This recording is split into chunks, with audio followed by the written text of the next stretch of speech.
Hello, Narnach here. Welcome back to Path of Exile. It's Essence League. We're playing Tukohama's Totemancer, and we're gonna run our second map today. We have found a Zana, but since she doesn't offer any dailies yet, we can't invite her to the hideout. At the moment, she's just standing there looking pretty. Hopefully, during this map, we'll get an quote-unquote interesting encounter that will spur her to get quite a little bit more interaction with us. So, we're gonna run the arcade. 20% quality. I rolled it as a rare this time because I think the desert was very doable, so upping the ante a little bit. It's inhabited by goatmen that have 15% more life, they can't be stunned, and they poison on hit, and on top of that they chain 2 additional times. Which is interesting because we're a Totemancer. That means our totems are gonna be conducting attacks and we will be hit a bit more often than normal, but that makes it interesting. Sacrifice fragments increase the amount of items that drop, so this is just gonna get more fun than usual, or more lucrative than usual. So let's see. What does the arcade offer us? We create so that some part of us may remain after death. And indeed, 95% increased item quantity dropped. So this is a very strong marketplace feel to it.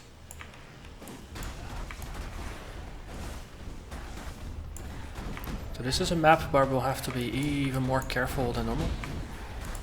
Because projectiles are gonna chain, and there's some rather interesting magma or shamish that hurt quite a bit.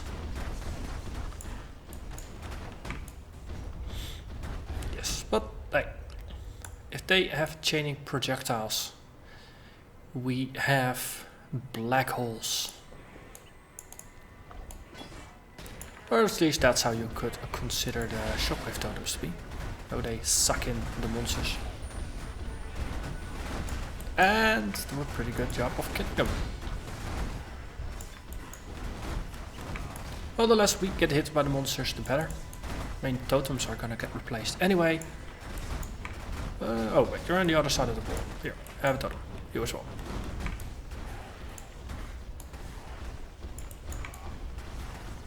Gonna be a good exercise in just slightly more tactical movement than normal. A bit more situational awareness. And just drag you in. Put a burning totem in front. Get some... Ooh, that works rather well. You see the... What was it called? Searing Bond. It's yeah, not doing all that much to a single target. They resist fire, okay, that doesn't help. Of course, goats are fire aligned. At least the shamish are. I mean, if they cast fire spells, then there's a good chance they have some fire resists. Also, I think I should get out of that. Yes. There you go. Burn up, pretty please. We'll grab this one. How is this one? 16%. And it's founded in a map. That's a perfect candidate for crafting. Oh, speaking of crafting. The helmet I showed last episode, it was indeed very useful, so we are using it now. With quality, it turned out even better. The shield, the one I have, it's actually already better than what we have right now. But I'm waiting for Haku to ding level 5, because he's at 4 and almost at 5, so just one more master quest tomorrow. And then he's at level 5, and then I can craft a nice and juicy level 5 mod on top. Rather than being stuck to level 4. And then we'll have a new shield as well. And that way we're slowly gonna upgrade our gear. For the tower shields, the colossal tower shield, which has the highest armor in the game, I used the dexterity bonus essence, which gives a +1 to cold skills on weapons, and it gives dexterity on any other item. And my reasoning there is that we have this rapid decay that's currently, we can't level it because we don't have enough dexterity. And the essence gave a fair amount of dexterity. I think it rolled with 37 dex, which will allow us to slap a maybe 10 levels on top. So that should be good, and that should increase our damage output.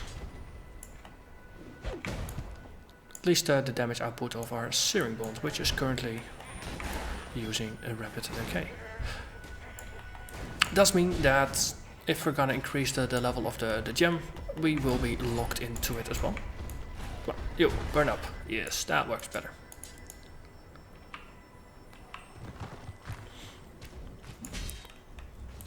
But it is a nice thing, because there's no obvious other ones to use. I mean, it would be nice if I had access to a essence that gives me a guaranteed plus 300 armor or something as a built-in roll like this one has. But instead it rolled with good dex, and I got a very, very lucky roll with over 100% increased armor. And that, well, compensates as well.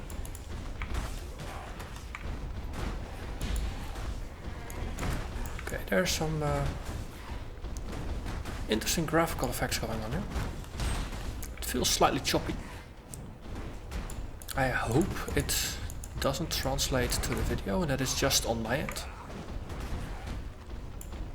But yeah, it's still the particle engine in the game, at least I think.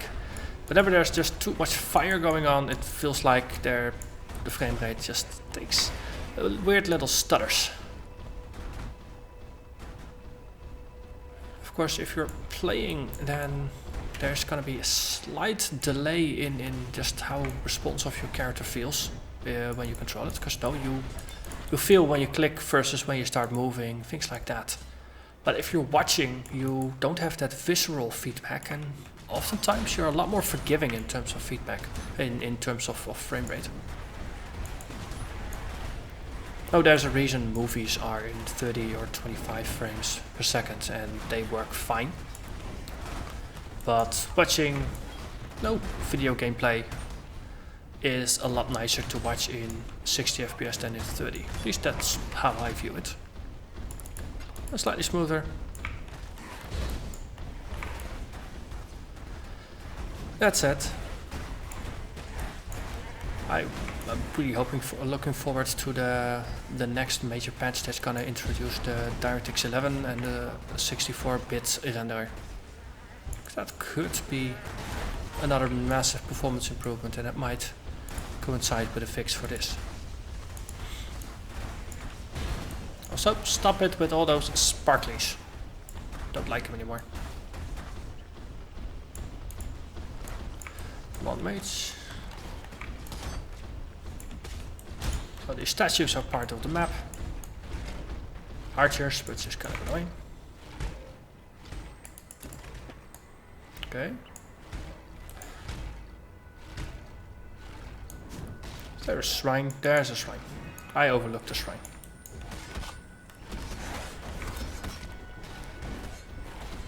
Upside, of course, of the skeletons is that they are really good distractions. Also, I'm getting distracted here. I'm kind of feeling that this might be the boss room. I remember there was an arcade map before, and you did just randomly encounter the boss, or a unique that turned out to be the boss, somewhere in the middle of the level. Just double checking that we're not gonna get run into by the boss when we're doing that essence over there, because we still have to go back to that. Yeah. Let's move over to here. It's already steaming. Screaming Essence of Sorrow.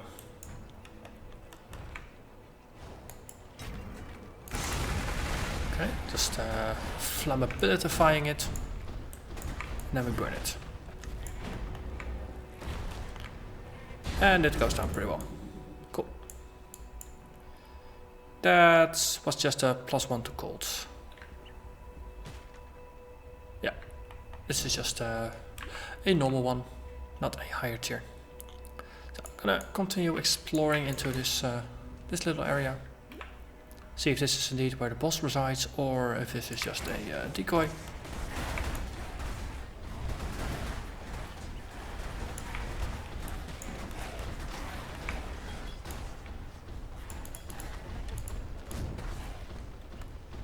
So there's another spark mage in the back. Just be careful there. You. Everything else just get drawn in. Put out some fiery lines.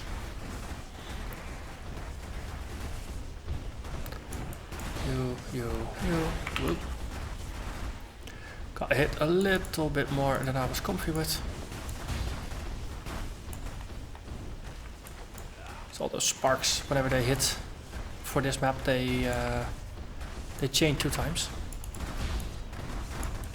So that's definitely something to be cautious of.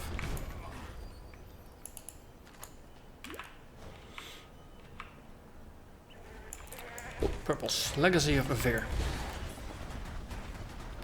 Yeah, the purple ones, you do have to be careful. So if you're not really paying a lot of attention. Oh, we have the tapestries, Herald of Ashes, and the other one that we just murdered. And we cleared the map, so apparently those were both of the bosses. Divine Life Flask. No, that's only 3 sips, high charges. So that's interesting. You got the Hallowed Flask, they have about 2000 life by themselves. You got the Divine Flask, which have 2400 life. But these consume 15 out of 45 charges, while these consume 10 out of 30. So you get less healing in total, but it's only, this one's only gets you 20% more healing. But you need a lot less charges to recover. So in a fight where you do have access to minions and spawns and things like that, going for the Hallowed Flasks versus these Divine Flasks means you can recharge your flasks faster and therefore use them more often. So if using them is going to be enough and the amount doesn't really matter all that much, Hallowed Life Flasks might be the best endgame flasks you can have in terms of life flasks. Which is interesting, since they are the, if I remember correctly, the level 42 flasks, yes. Which is also the reason why in my loot filter I keep showing them, even though I'm technically completely out-leveled. I have completely out-leveled them. There's a Hex Font over there. Just shouting all kinds of curses at me. You. Behave. 0 monsters remaining. So the boss didn't get possessed, or the bosses didn't get possessed by the Shaper, which is interesting. Zana is still playing it cool. Good luck with your maps, Exile.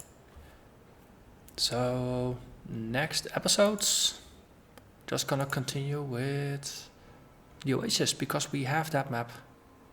And all we got here was another arcade. Didn't get any other maps. Oh, we got 2 Oases, and I'll be running some of the maps that we have already unlocked to find more. But the interesting thing, of course, with Zana and the maps being, you never quite know when the Shaper is going to possess something.